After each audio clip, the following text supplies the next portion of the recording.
Ukraine's Operation Spiderweb was an extraordinary success.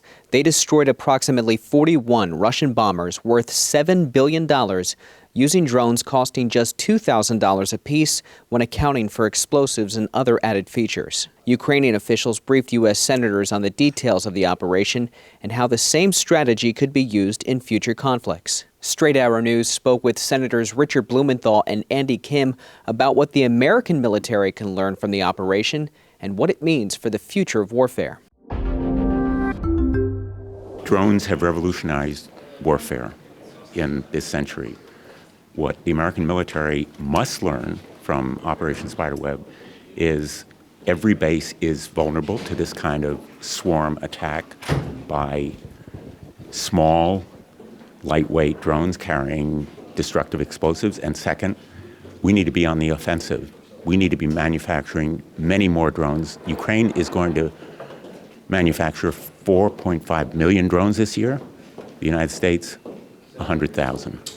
We are no longer at the tip of the spear in terms of UAV or drone warfare, and the American military better get it.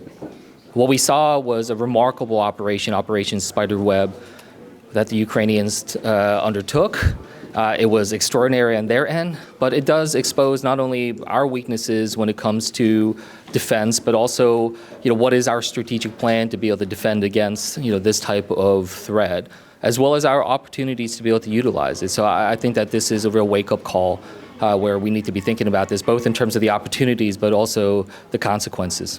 What are the weaknesses that you just referred to that America needs to fix or strengthen? Well, look, I experienced this in a bizarre way last December and November when there was all sorts of reports about potential drones above the skies of New Jersey. Thankfully, it seemed like a lot of that was not correct, but the fact that we just didn't understand what was or wasn't happening, including at our military bases in New Jersey. So, there is a very clear challenge here. I've pressed the FAA to try to have a better understanding of how we can be able to identify different types of drones or UAV, UAS systems above our skies, but I have not seen any type of indication that we have a comprehensive strategy behind this. You mentioned that the drones are similar to IEDs in Iraq. Mm-hmm. Is this now going to be like a standard operating procedure in war? Yes. We first started to see it in Iraq, but now we're starting to see these small devices that... Yes, absolutely. I think that a lot of warfare is moving more towards to put disposable weaponry. Think about it. They were able to, if the Ukrainians were correct in the number of aircraft that they took down, 41 aircraft that they say that they destroyed, that was about $7 billion in damage. Each of these drone systems cost about $2,000. So that's about a little over $200,000 worth of drone equipment that inflicted $7 billion of damage.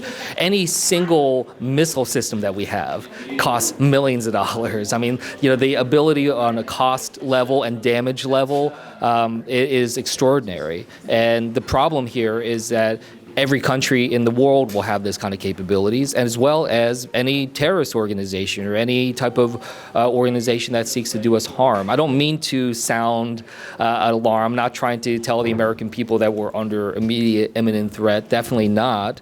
But we need to be prepared for this change because it is going to be the future of warfare. Ukraine proved drones can be successfully launched for an attack from anywhere.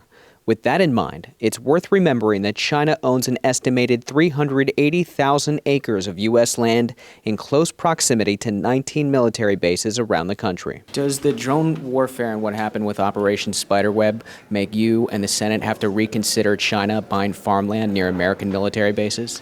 I have advocated for some time that we scrutinize and investigate more closely Chinese purchases of property, whether it's farmland or anything else near our bases, or in general in the United States. One of the lessons of Operation Spiderweb is that drones can be transported thousands of miles and then made lethal.